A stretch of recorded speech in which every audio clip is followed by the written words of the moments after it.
Buenas, les habla el profe Gabriel. Esta presentación se ha preparado especialmente para estudiarse de manera individual, por eso va a encontrarse que las láminas están muy llenas de texto, que es lejos de ser lo ideal, pero es con lo que vamos a trabajar en este caso, porque el tema de análisis dimensional está muy presto a confusiones, es un tema complicado que requiere madurarse con calma y por eso, pues precisamente tal vez combinando la explicación verbal con lo que ustedes puedan estudiar con las láminas individualmente, puedan entender mejor lo que se está tratando de transmitir por acá.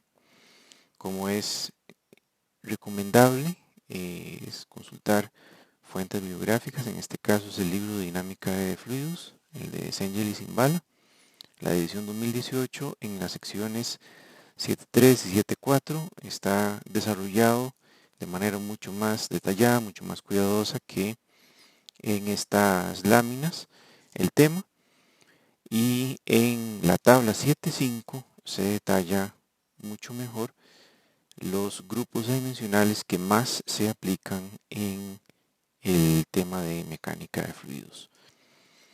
El análisis dimensional que vamos a hablar acá está pensado más orientado al área de ingeniería y por ende no se van a hacer desarrollos matemáticos muy profundos ni se van a hacer demostraciones. Simplemente esto es una aproximación para que conozcan de qué se trata más o menos y puedan entender cómo sus usos fundamentales mediante algunos ejemplos relativamente sencillos. El análisis dimensional tiene muchos sabores, muchas aproximaciones. En esencia se puede decir que considera los diferentes factores, las diferentes variables que pueden estar influyendo en una variable dependiente, por ejemplo, la velocidad a la que se enfría un cuerpo va a depender de cuánta temperatura inicial respecto a la temperatura final tiene, del material del que está hecho, o sea, su calor específico, el área superficial, la forma del cuerpo, un montón de cosas que pueden medirse directa o indirectamente. Entonces, una forma usual y científicamente rigurosa es establecer modelos matemáticos que describan el fenómeno. Otra manera es mediante inspección, simplemente una suposición de que va a haber una relación funcional, no necesariamente que provenga de un modelo teórico, simplemente una observación empírica. Por ejemplo, que las pérdidas de presión en una tubería van a ser función del diámetro de la tubería, de su viscosidad del fluido que contiene, del largo de la tubería, por ejemplo, ese tipo de cosas. Entonces uno puede intuitivamente imaginar que hay ciertos factores que son proporcionales a la pérdida de presión y otros inversamente proporcionales a la pérdida de presión.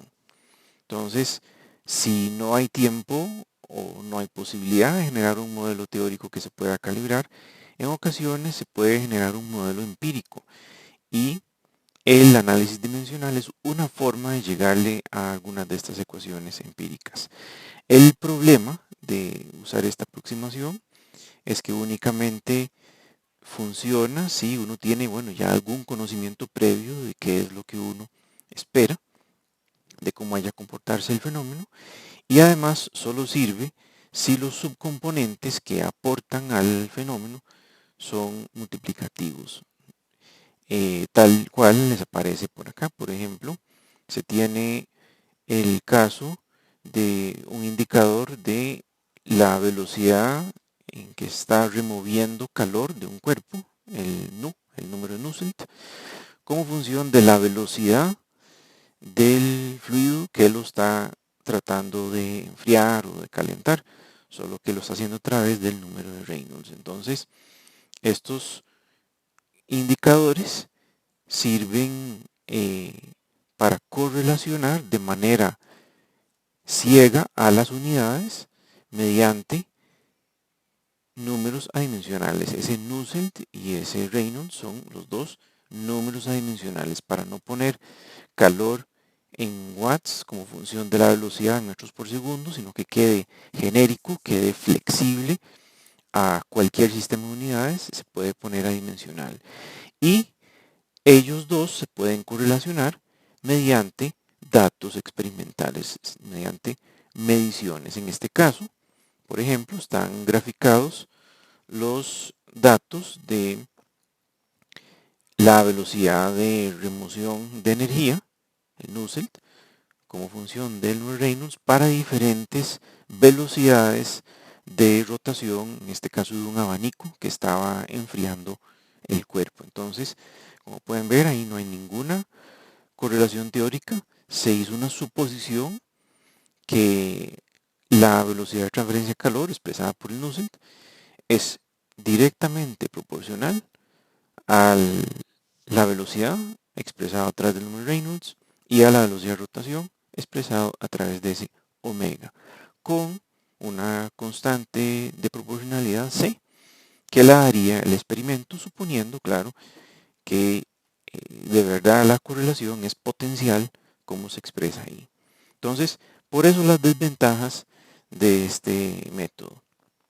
En suma, este puede dar buenos resultados, pero si por alguna razón a la hora de generar esa ecuación empírica omitimos un factor importante por ignorancia o porque se considera que no afecta mucho y en realidad sí afectaba, pues simplemente va a generar una correlación inútil porque tiene demasiada incertidumbre. En este caso pueden ver que sí, aproximadamente los datos asociados a cada una de las velocidades más o menos se ajustan a líneas rectas o quizás con una ligera curvatura, que quizás lo pueda aproximar una curva potencial, pero al fin y al cabo simplemente nos dan datos para un caso particular. Para ver aproximadamente cómo funciona este tipo de construcción de correlaciones, vamos a analizar algunos ejemplos, empezando por un caso en el que únicamente tenemos unas mediciones para un caso específico.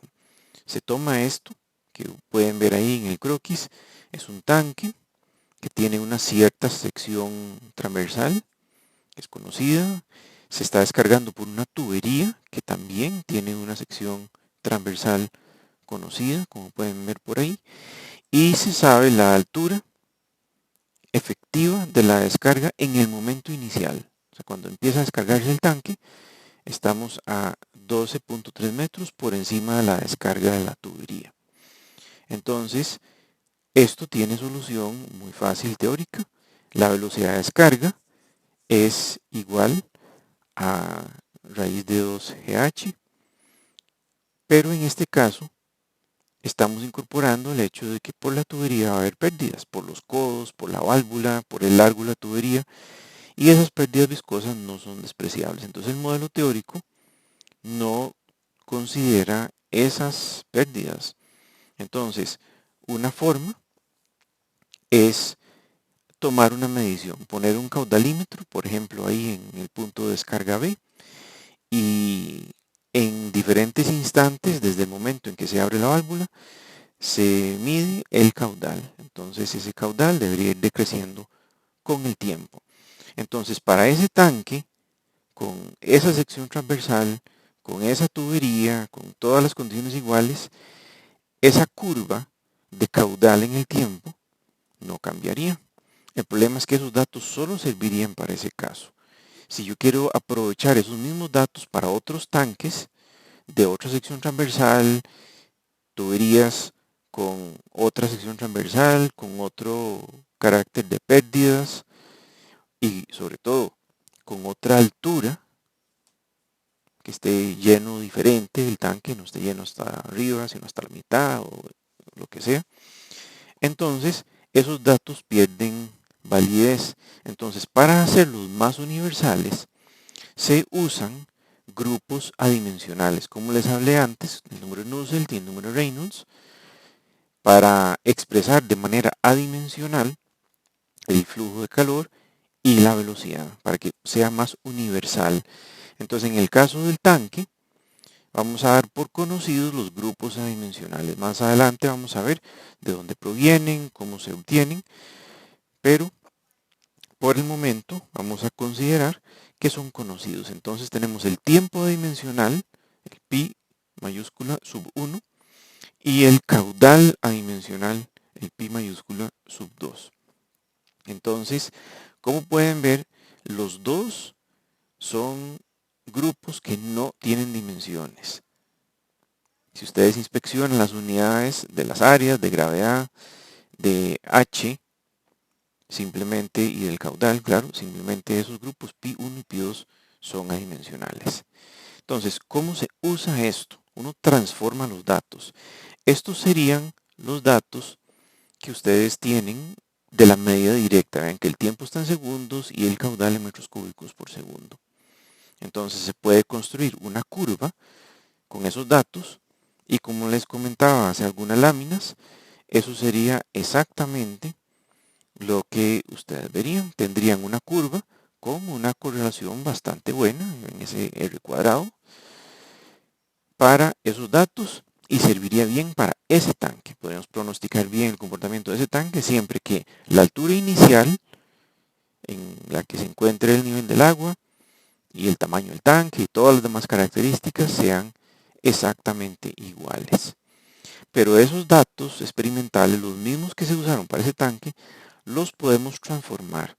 Vean que como todos los valores que están ahí, excepto T y Q, son constantes y conocidos, entonces se pueden sustituir en las ecuaciones que dan esos grupos adimensionales.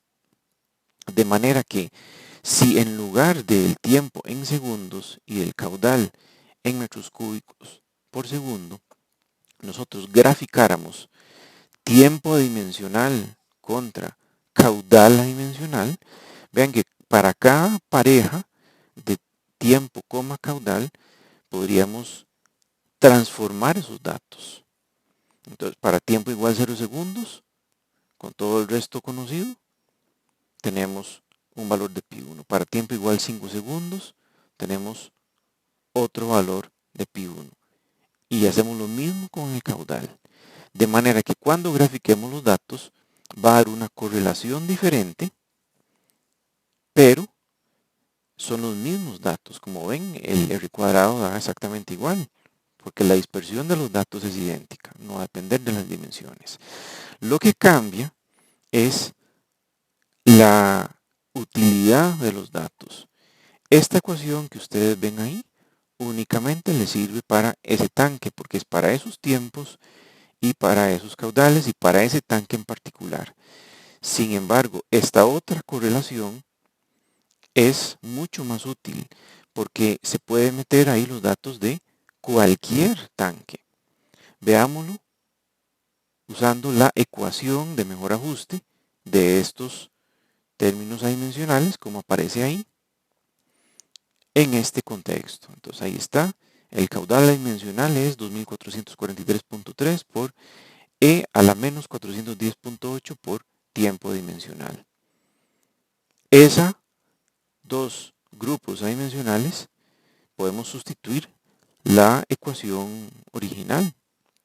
Entonces, lo que quedaría, en lugar de pi2 y pi1, serían las definiciones originales de pi2 y pi1.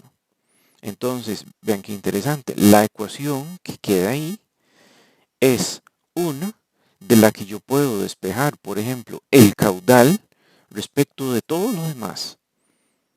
Y yo únicamente tendría que sustituir ahí los datos del área de la tubería, el área del tanque, G, H sub 0, y tendría datos de caudal para cualquier tanque, cualquier forma de tubería, cualquier altura inicial, claro, dentro de ciertos límites. Entre más diferente sea ese otro tanque respecto del que se usó para generar la curva, pues más error vamos a tener. Pero por lo menos es un punto de partida. Entonces, eso es uno de los aspectos importantes, fundamentales, del uso de grupos adimensionales y por ende del análisis dimensional. Uno de los problemas que tiene esto es que es difícil, es contraintuitivo construir los grupos adimensionales. Hay varias estrategias para ello. Una de ellas es por inspección. Esto es relativamente sencillo en cuanto a los pasos. Lo difícil entra a la hora de tratar de aplicar un procedimiento sistemático, porque no lo hay. Uno necesita a veces hacer saltos intuitivos, necesita simplemente probar valores hasta que resulte un grupo con el que uno esté cómodo, que sea de utilidad para el caso en particular.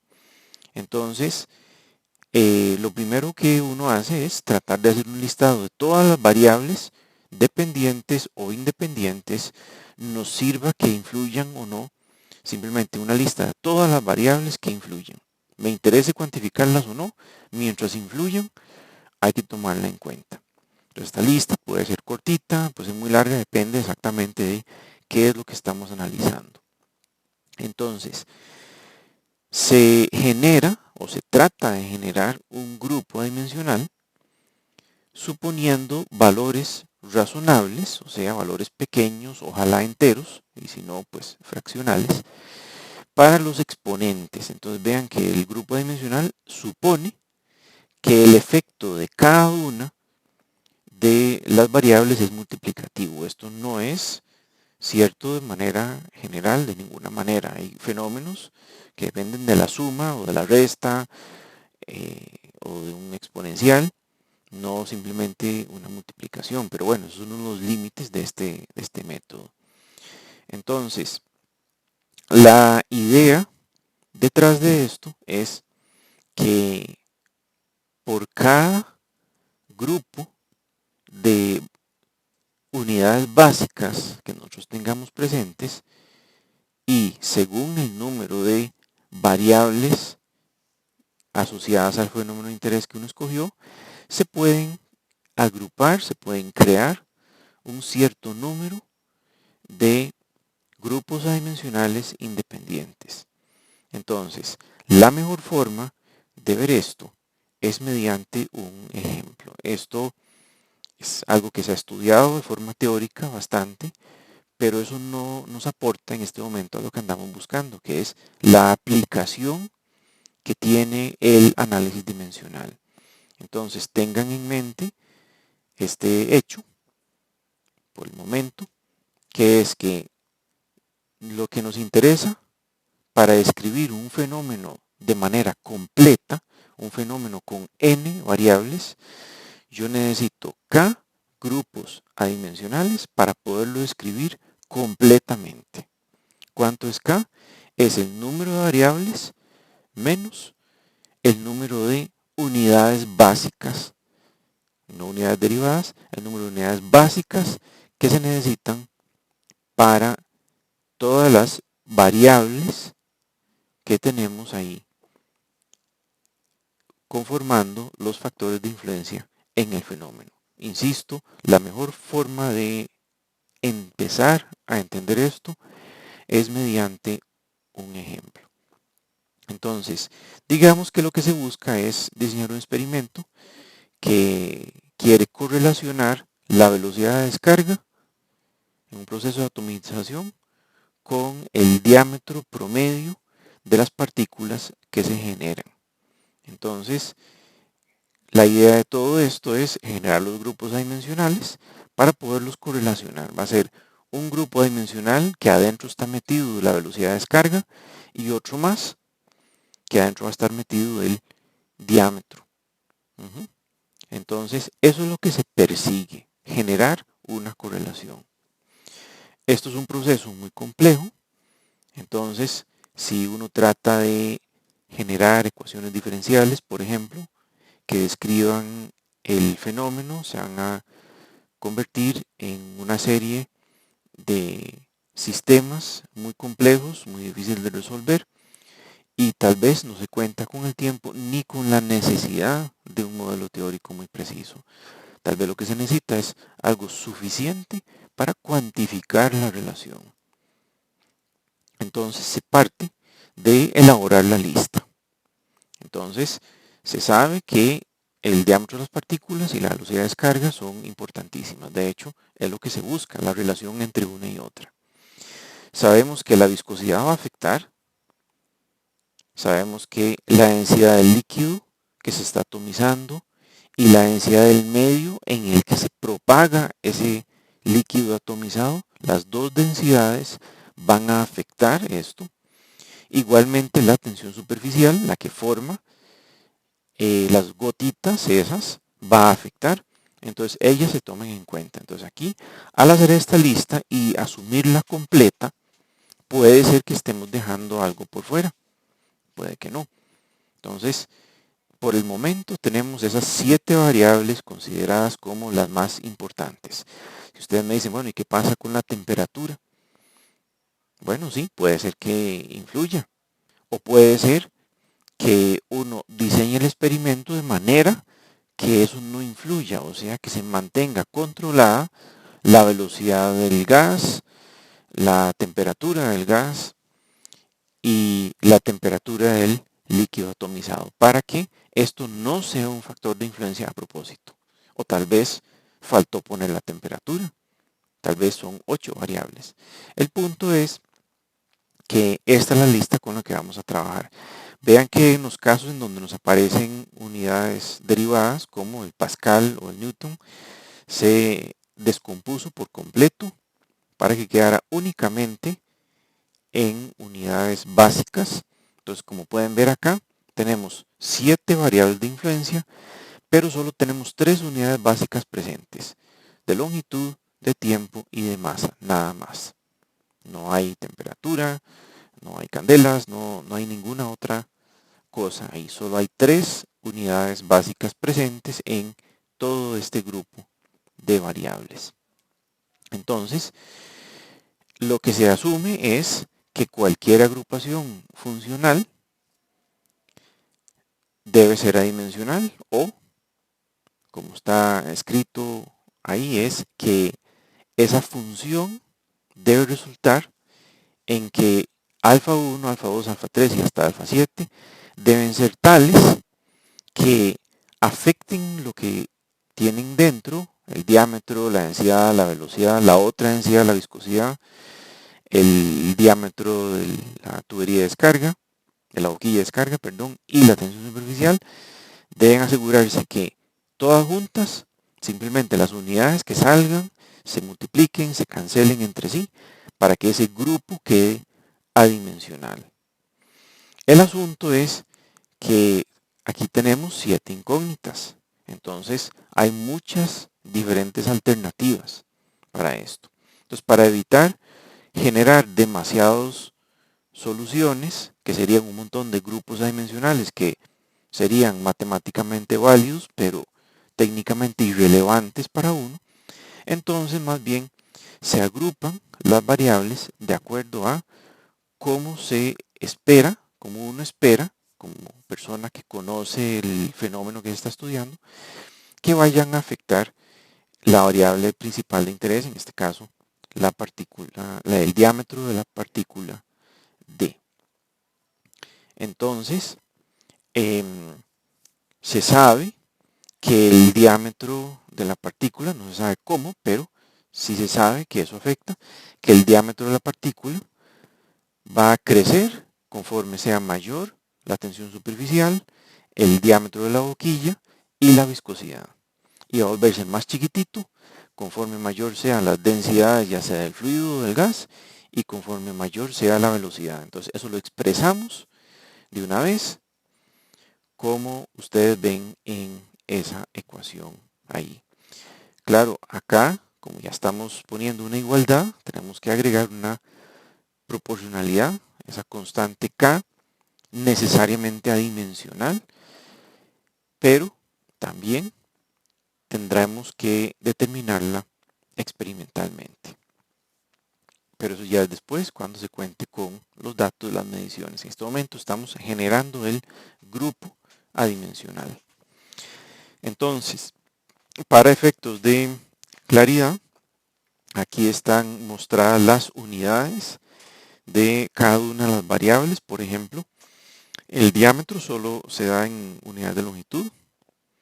No tiene masa ni unidad de tiempo. El diámetro está en metros y punto.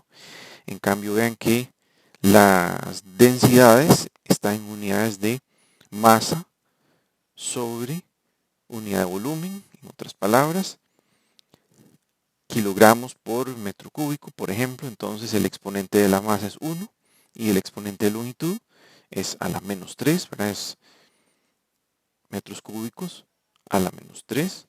Entonces de ahí viene ese dato. Igual velocidad son metros por segundo. Vean que metros es exponente positivo, tiempo es exponente negativo, metros sobre segundo. Y así con todas las demás unidades que tenemos ahí. Entonces, recuerden, estos son solo unidades básicas.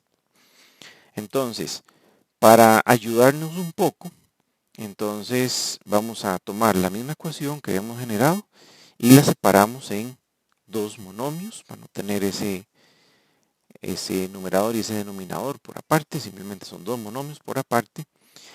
Y individualmente, para cada una de las unidades, longitud, masa y tiempo que tenemos ahí presentes, entonces aplicamos ese análisis dimensional. Entonces, vean que para efectos, por ejemplo, de la longitud, el diámetro tiene unidades de longitud a la 1, lo ponemos ahí.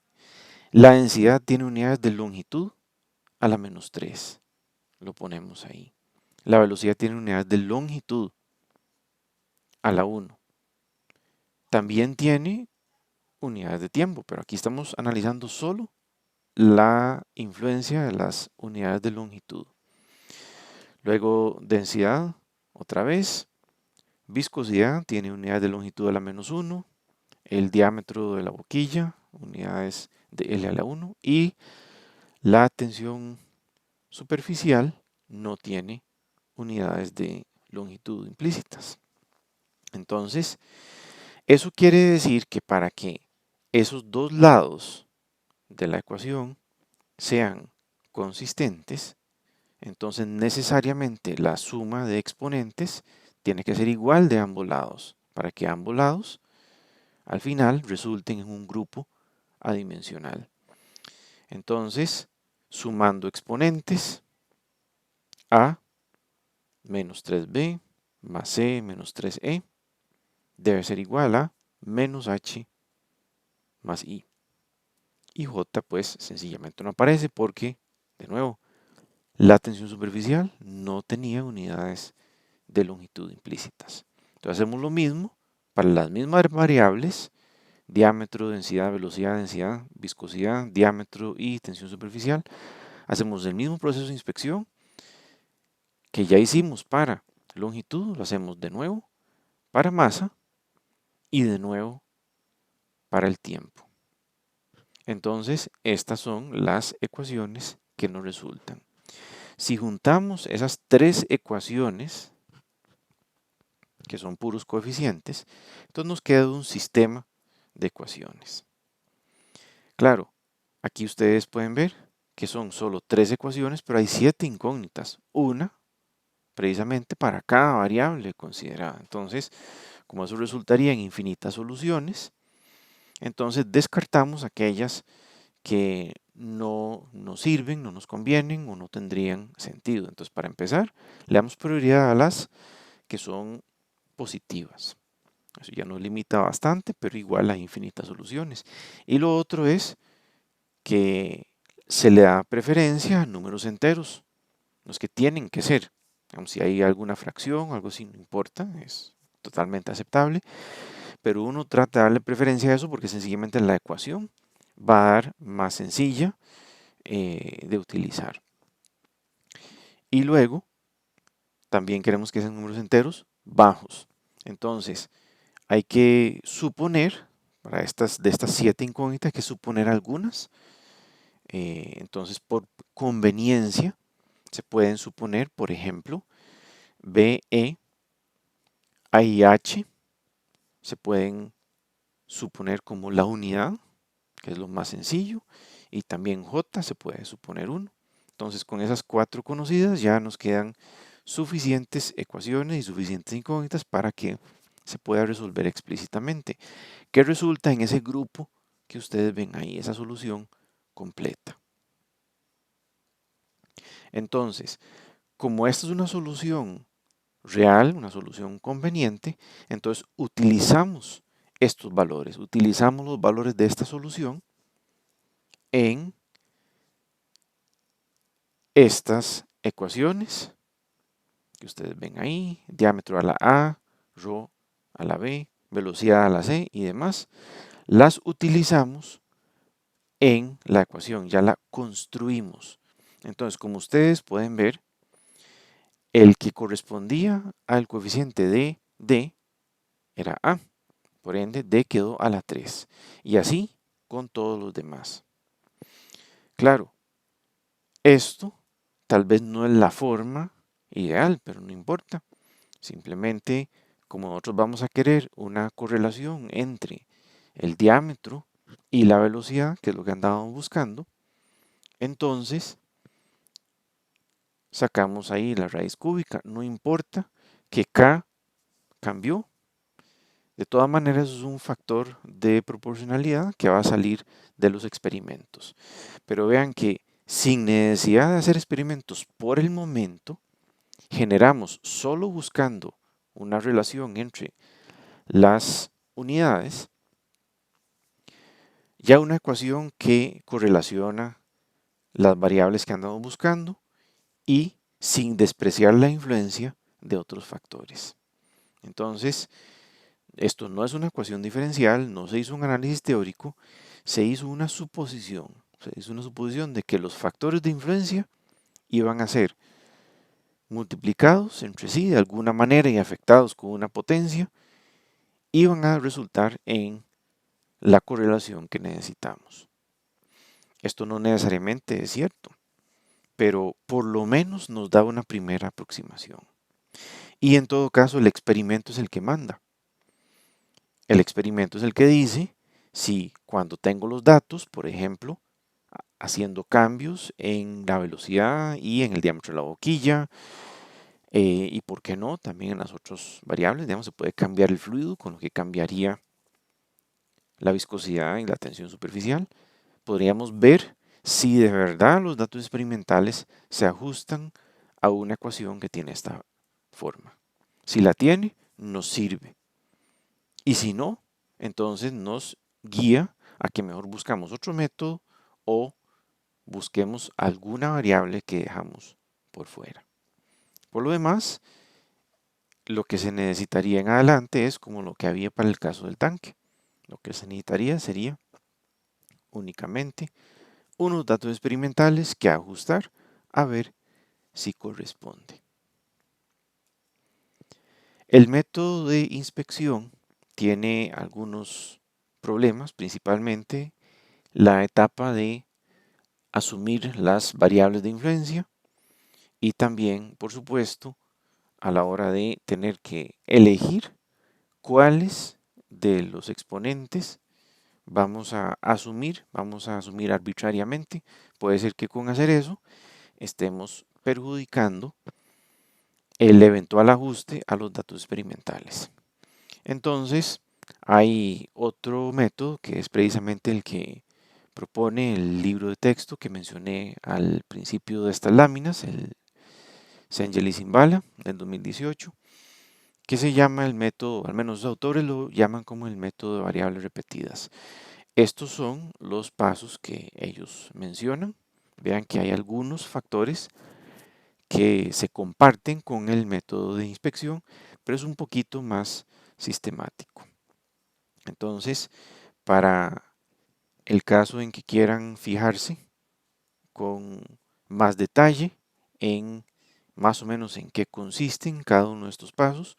Por supuesto, está el libro de texto, cualquier otra referencia que hable del tema, pero ese es el proceso que vamos a tratar de aplicar en el siguiente ejemplo, que nos va a resultar en unos números adimensionales clásicos conocidos. El caso es el de pérdidas de presión en tuberías completamente llenas de fluido, que también, por supuesto, vale para ductos llenos de gas completamente cerrados.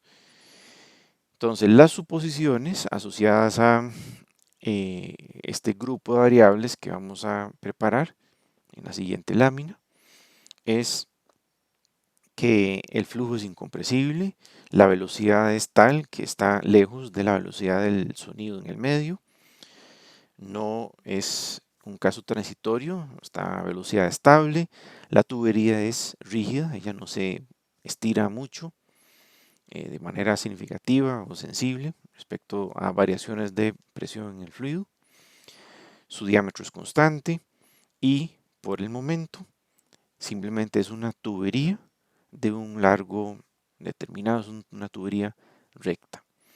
Se considera el efecto de la fricción viscosa, ya sea con las paredes o por turbulencias internas, por pérdidas por vorticidad interna. Y además que las paredes tienen una cierta rugosidad promedio, R. Y por último, que la tubería está a nivel, o sea que no hay cambios en la altura, de manera que no va a ganar o perder presión por estar teniendo que subir o bajar respecto del nivel. O sea que la contribución potencial hidráulica es cero y tampoco resta. Entonces la lista de variables de influencia es esta. Vean que estamos agregando el potencial efecto de la densidad del fluido, pero por lo demás son las mismas variables que tenemos antes y por supuesto estamos agregando el factor de interés, que es la pérdida de presión. Entonces, igual que antes, se descomponen aquellas unidades que son derivadas a sus unidades básicas, que ocurre en el caso de la viscosidad, y la pérdida de presión. Nuevamente, el número de variables que se toma en cuenta es 7. Y acá, nuevamente, solo están presentes las unidades básicas de longitud, de masa y tiempo, de manera que ese valor de J es 3. Esto quiere decir que se esperan, según el teorema Peabody-Buckingham, se esperan 4 grupos adimensionales, que responde a 7 variables menos 3 unidades básicas.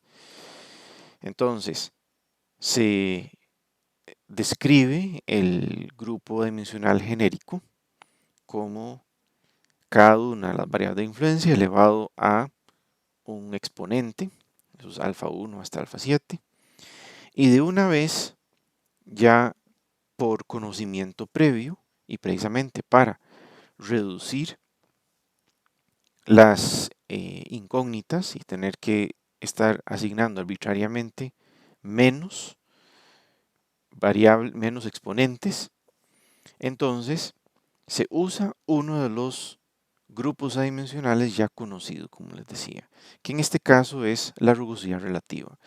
La rugosidad relativa es un factor que se usa no solo en el tema de tuberías, sino en muchos diferentes indicadores de rendimiento en relación a fluido.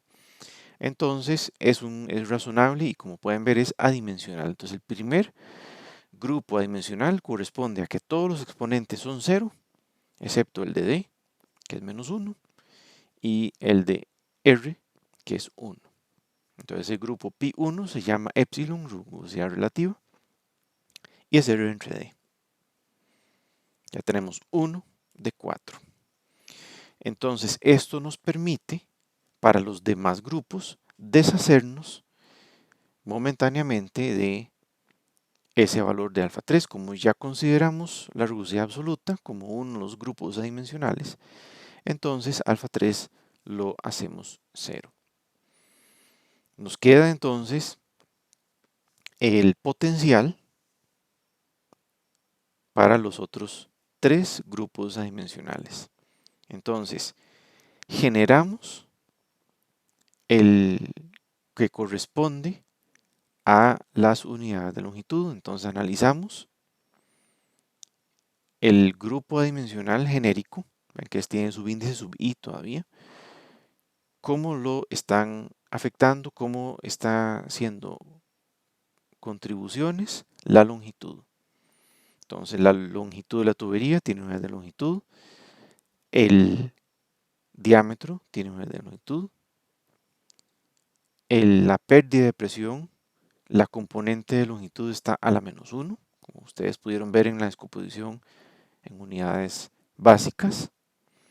La velocidad tiene unidades de longitud, también de tiempo, pero aquí no estamos analizando tiempo, sino solo la contribución, si existe, de la longitud.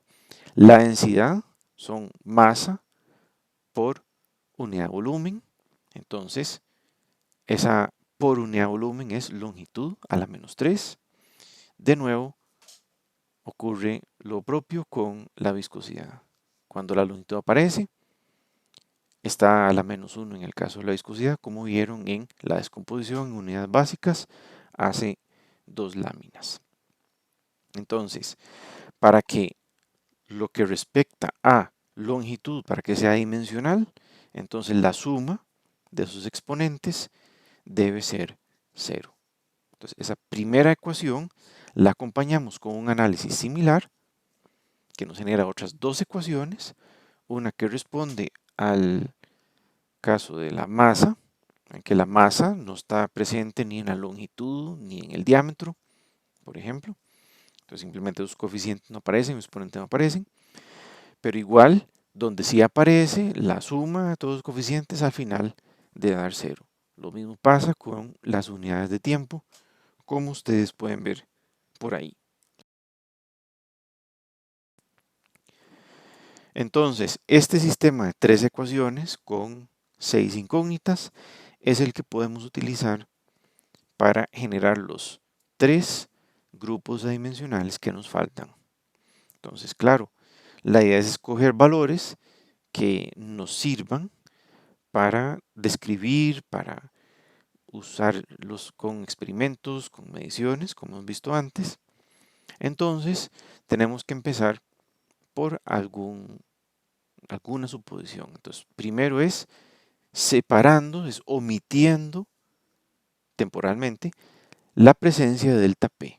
Como yo quiero que delta P sea función de otra cosa, para poderlo relacionar mediante números adimensionales, como hemos hecho antes muy rápidamente en los ejemplos pasados. Entonces, hacemos su contribución en 0 momentáneamente. Eventualmente vamos a tener que reactivarlo y encontrar algún grupo para él. Lo otro es que la longitud y el diámetro de la tubería afectan diferente. Entonces, busquemos una manera de aislar los efectos. Entonces, tomemos en cuenta nada más el efecto de la longitud de la tubería. Entonces, eso quiere decir que vamos a omitir el diámetro, o sea, alfa 2 lo forzamos en 0, y para omitir momentáneamente delta P, forzamos alfa 4 en 0. Alfa 4 era el que correspondía a delta P, alfa 2 era el que omitía el diámetro, el que correspondía al diámetro. Entonces, eso nos deja con esas 3 ecuaciones y ahora sí, 3 ecuaciones con 4 incógnitas. Como lo que estábamos buscando era ver la relación del diámetro, el que correspondía a el alfa igual a 2, al alfa 2, perdón, entonces el efecto principal era el de la longitud. Precisamente para eso lo conservamos. Omitimos el diámetro para poder ver el efecto de la longitud. Entonces, como la longitud es nuestra variable más importante en este momento, entonces digo, bueno, yo quiero que él sea la que esté presente con exponente 1 y que los demás se ajusten. Ya con eso, eliminamos una incógnita y se puede calcular una solución. Entonces, además de las suposiciones previas, alfa 1 igual a 1, alfa 2 igual a 0, alfa 3 igual a 0 y alfa 4 igual a 0, también tenemos alfa 5 igual a 1, alfa 6 igual a 1 y alfa 7 igual a menos 1. Tenemos una solución completa. Entonces, sustituyendo esos 7 valores en pi sub i, entonces nos genera el segundo grupo adimensional. Entonces, como pueden ver, lo que tenía que ser 0 es 0 y se conservan únicamente para los que teníamos un valor no nulo. Entonces, lo que resulta es ese grupo adimensional L por velocidad por densidad entre viscosidad. L, recuerden que es la longitud de la tubería. Este grupo adimensional se conoce como el número de Reynolds, pero en el que se usó la longitud de la tubería como dimensión característica. ¿Qué pasa? Omitimos durante un momento el efecto de la pérdida de presión y el efecto del diámetro. Entonces ahora toca ir variando esto. Entonces ahora el siguiente número es omitiendo el efecto de la longitud y dejando el diámetro. Y todavía omitiendo el efecto de la pérdida de presión. Entonces, con un procedimiento muy parecido al de Reynolds que nos resultó del caso anterior, del segundo número dimensional, un proceso prácticamente idéntico, pero con diferentes alfas, supuestos 0 y supuestos 1. Entonces nos queda un grupo como el que ustedes ven por acá. Vean que es el mismo número de Reynolds, pero en lugar de una longitud característica L, el largo de la tubería, la longitud característica es D, el diámetro de la tubería. Entonces, este número de Reynolds es el que usualmente se usa en cálculos asociados a sistemas de tuberías y ductos y ese tipo de conductos, el diámetro de la tubería o el diámetro equivalente a la tubería, no su longitud. Entonces, hasta el momento tenemos 3 números adimensionales de los 4 independientes que se podrían escribir. El primero era la rugosidad relativa, el segundo es el Reynolds según la longitud de la tubería, el tercero es el Reynolds según el diámetro de la tubería. Entonces, lo último que tenemos que activar es el efecto de la pérdida de presión. No tenemos un número dimensional que implique delta P. Entonces, necesariamente el cuarto tiene que implicarlo, si no, estaríamos repitiéndonos y sobre todo estaríamos dejando por fuera justamente el fenómeno de interés.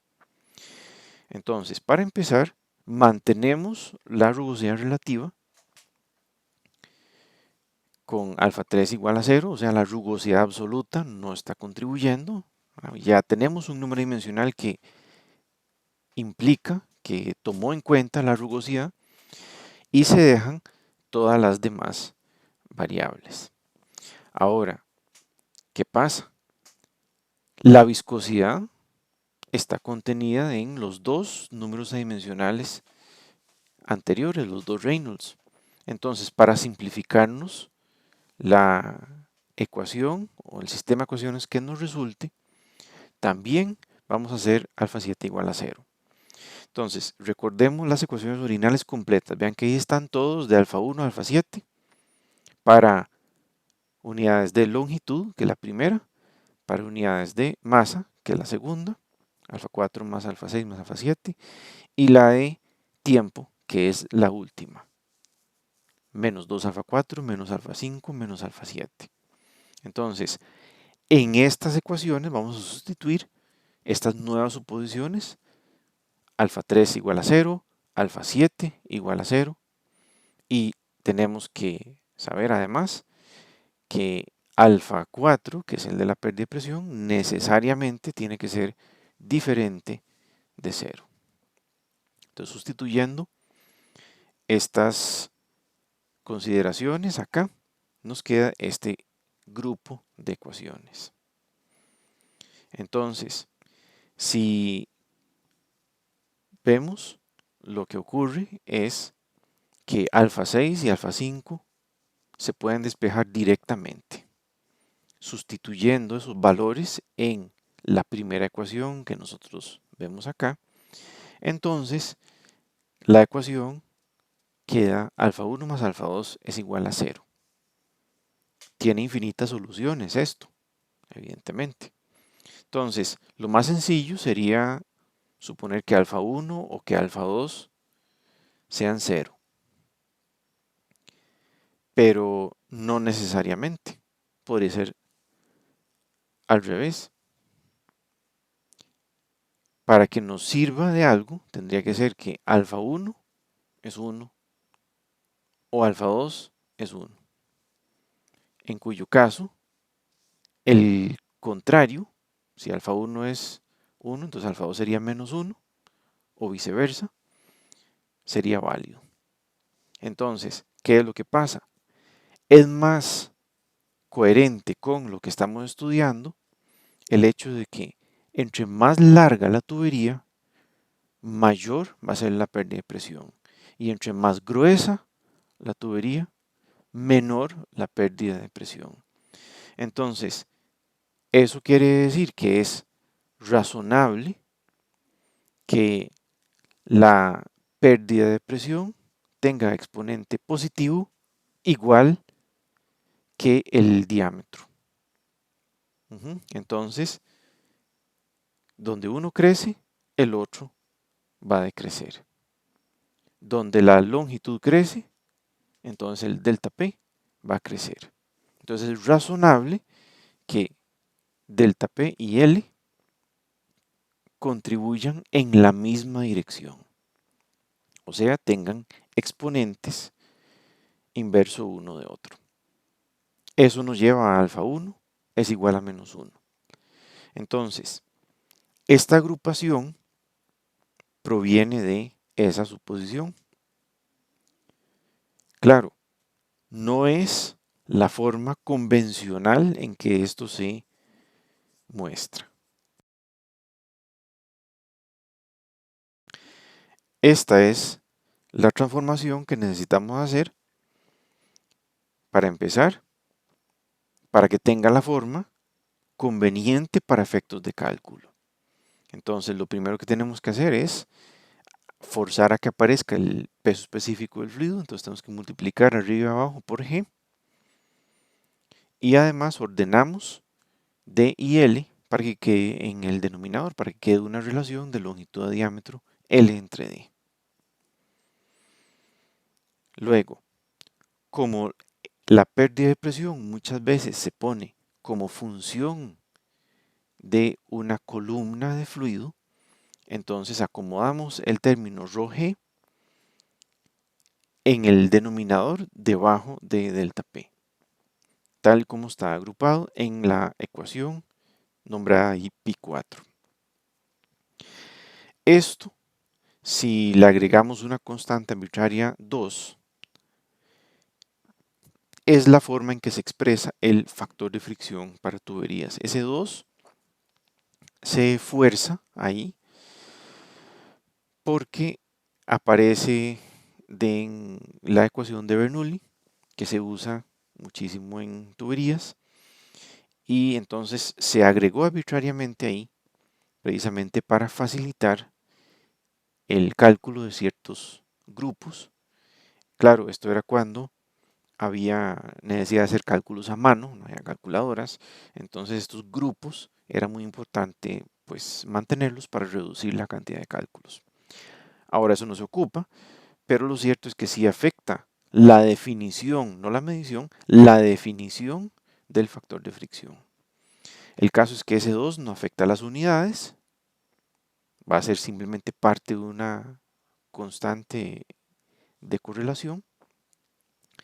Entonces queda definida de esa manera. Ese cuarto número adimensional se conoce como el factor de fricción para tuberías. Entonces, lo que necesitamos es alguien que nos correlacione pérdida de presión con velocidad de flujo y, claro, las demás variables de influencia. Solo que en lugar de pérdida de presión como función de velocidad de flujo, se expresa en forma dimensional.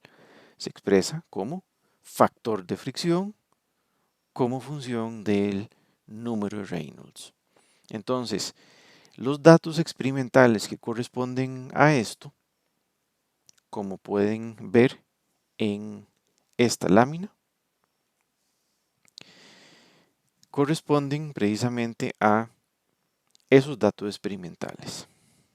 Entonces ahí pueden ver, conforme sube el número de Reynolds, así va cambiando el factor de fricción. El número de Reynolds es aquel en función del diámetro y, como pueden ver, tal vez con un poquito de mejor detalle por acá, el asunto es que hay otro factor de influencia ahí. Vean que para Reynolds por encima de 2000 aproximadamente, el fluido no se porta igual para cualquier rugosidad. Si la rugosidad cambia, o mejor dicho, si la rugosidad relativa cambia, cambia el comportamiento, cambia el factor de fricción, o sea, está cambiando la pérdida de presión. Entonces, como pueden ver, dependiendo de la rugosidad relativa y del número de Reynolds, o sea, dos parámetros adimensionales, así es el valor resultante del factor de fricción. Entonces, sabiendo el Reynolds, sabiendo la rugosidad relativa, puedo calcular la pérdida de presión. ¿Cómo? Bueno, de aquí tenga en mente que con Reynolds conocido, rugosidad relativa conocida, puedo encontrar factor de fricción F. Vean que si yo de la ecuación de F despejo, por ejemplo, delta P, me queda la expresión que ustedes tienen ahí. Entonces, la longitud de la tubería se sabe, para el caso que uno quiera. El diámetro de la tubería se sabe. La velocidad de flujo se sabe o se calcula. G es simplemente la constante de gravedad y el peso específico del fluido, gamma, también se sabe. Para poder encontrar delta P, la pérdida, ya en unidades de presión, en pascales, en newtons por pulgada cuadrada o lo que sea, solo falta el factor de fricción. Pero el factor de fricción se encuentra utilizando las gráficas que les mostré antes. Uno calcula el número de Reynolds para ese caso en particular, que va a depender de la viscosidad, de la densidad y de la velocidad de flujo. Se va a la rugosidad relativa, de acuerdo a la rugosidad de la tubería y su diámetro, y lee el valor de F. Entonces, sustituyendo ese valor de F, se puede encontrar directamente delta P. Otras cosas que nos enseña este grupo de datos experimentales es que el fluido se va a comportar muy diferente en tres tramos marcadamente diferentes. Mientras el número de Reynolds sea menor que 2000, básicamente el fluido se mueve de manera muy ordenada, nada turbulento, no se revuelven las partículas entre sí. Básicamente se mueve en manera muy lenta y sobre todo sin vórtices pequeños, simplemente ahí las fuerzas viscosas son mucho más altas que las fuerzas de inercia. Entonces la viscosidad es la que domina el patrón de movimiento del fluido. Por encima de 10.000 el flujo es turbulento.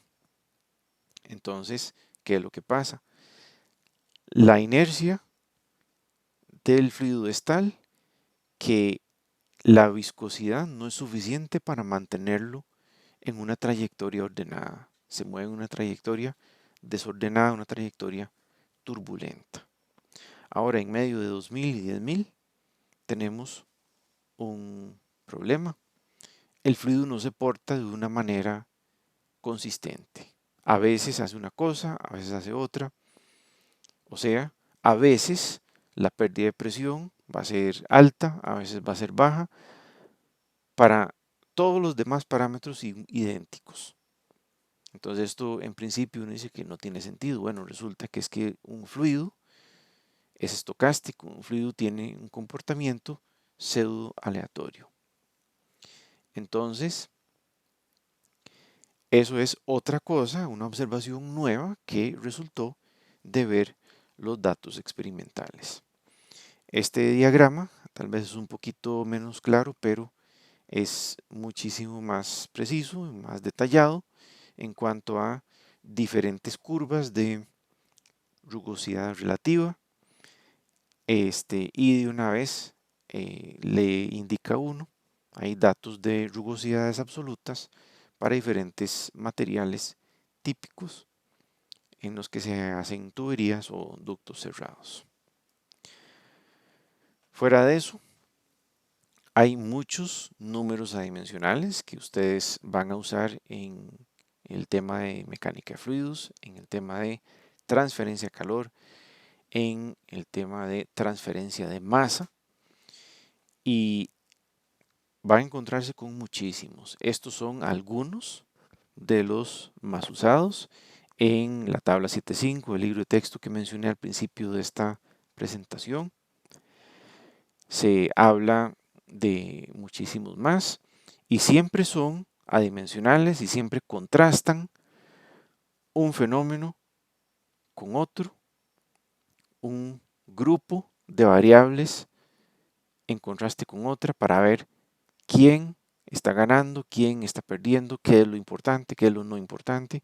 Y esto le ayuda a uno a muchísimas cosas, empezando por saber en qué modo de operación, en qué modo de funcionamiento está un fenómeno en particular, una máquina en particular, en qué condición está un fluido. Espero que esta explicación haya servido para orientarlos un poco, para que sirva de entrada a este tema de análisis dimensional que no deja de ser difícil. Insisto, espero que les haya sido de utilidad. Por el momento es hora de un juguito.